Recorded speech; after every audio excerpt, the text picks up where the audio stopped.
Hi, this is Sandra, the owner and artisan behind the Little Back House. Welcome to my channel. Today I'm going to be working on this little jewelry box that I picked up from a local thrift store. Actually, I think I picked it up at a flea market. I am the owner of a small retail business inside of my 25-year-old hair salon.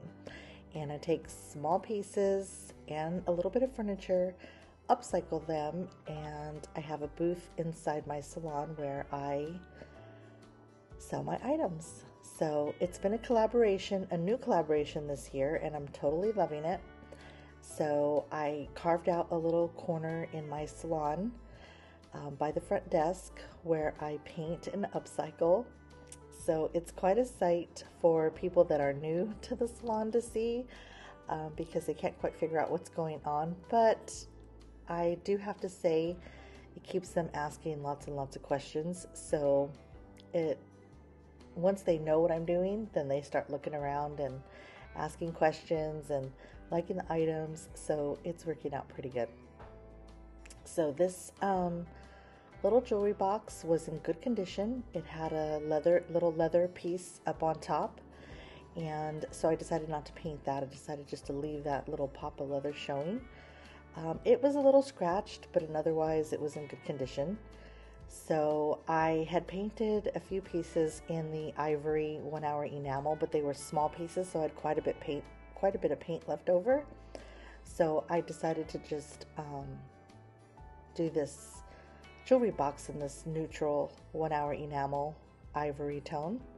I am a 1 hour paint distributor, which I do also carry inside the hair salon, or you can purchase it on my website at thelittlebackhouse.com. So I gave it one coat. Whenever you are using this type of paint or chalk paint, any kind of paint really, the first coat's always going to be kind of blotchy. So I do it in thin layers. So the first coat is there, a little blotchy, and then the second coat is going to give you your full coverage. They do recommend that you put primer underneath your 1 hour enamel, and we have several different primers. We have clear, white, gray, and also a dark gray that you want to use under your darker colors. So sometimes I like to just put a quick coat of clear and then just go ahead and start painting over that. So here I am just doing the second coat, just kind of being mindful not to get it all over the leather. I always keep wet wipes on my little station just in case I make a mistake, but I think it's coming out really pretty. It's a really nice neutral tone. If you haven't used ivory, I highly recommend that color if you like neutral tones. Okay, so now I'm going to go ahead and open up the inside, and I like this like kind of Dijon color on the inside. So I just went around it on the metal, and I just didn't want someone to open up the box and then it just looked unfinished on the inside. So I just very carefully went around with the ivory around those wooden edges and got those all painted. These kind of little boxes are really easy to do. They're a little bit time consuming, but if you really want to show off your different colors that you offer in your paint supplies, or if you want to show some of your decoupage papers or your transfers, they're really, really easy thing to upcycle. And you could have a lot of different jewelry boxes all around your store to show all your different colors, all your different papers, just all the different things that you offer, because I do think that sometimes customers do appreciate like a visual. I have my paint sticks and things, but sometimes people just can't imagine what that color is going to look like on something. So I'll say, oh, this is ivory on this box, or, you know, this is weather vane over on this box, or this is, you know, atomic blue on this box, or whatever, just so they could have like a visual of what the color actually looks like.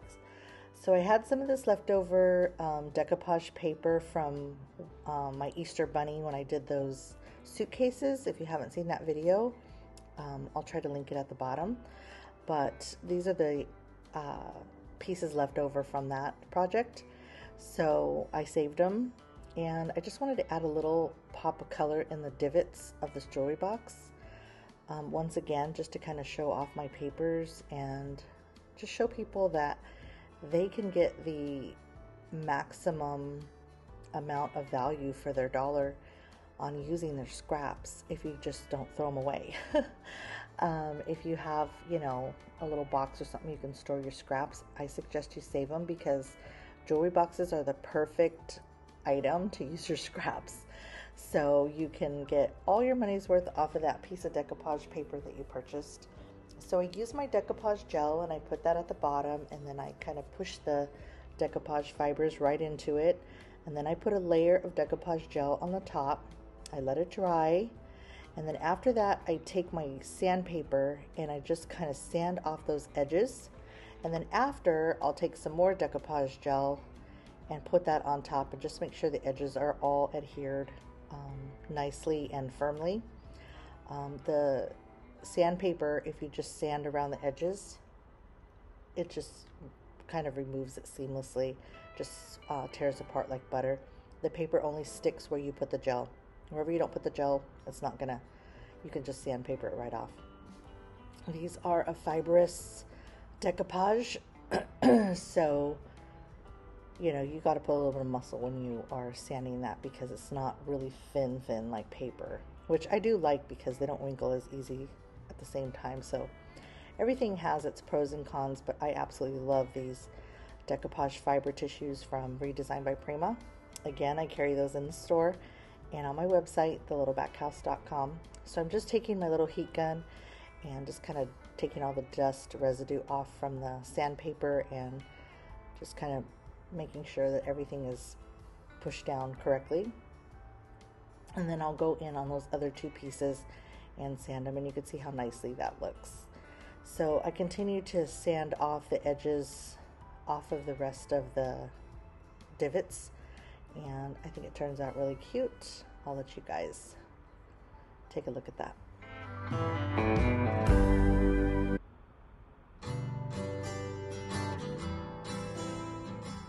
So I really like the way this works out. I do usually show my projects on Instagram a lot of times as I'm working on them, just so customers can see me, how I use the supplies, and it just kind of encourages them, it gives them the confidence to come in and upcycle their own pieces. So now I'm going to take the soft wax in dark brown by the Real Milk Paint Company, and I'm just going to kind of go around those edges and just kind of add a little bit of depth and a little bit of antiquing around the edges of those papers. And I love the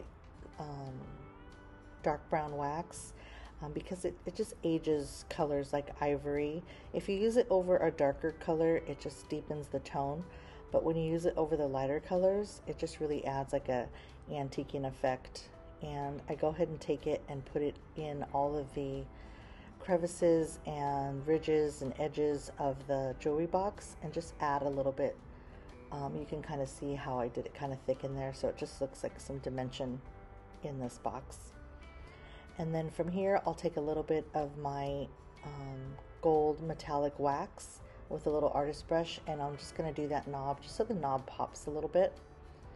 And I just think this jewelry box turned out really cute. I hope you guys liked it. I hope this inspires you to upcycle some of the jewelry boxes you may possibly already have, or the next time at your yard sale, just pick one up, take it home, and use your leftover supplies and see how cute you can make it.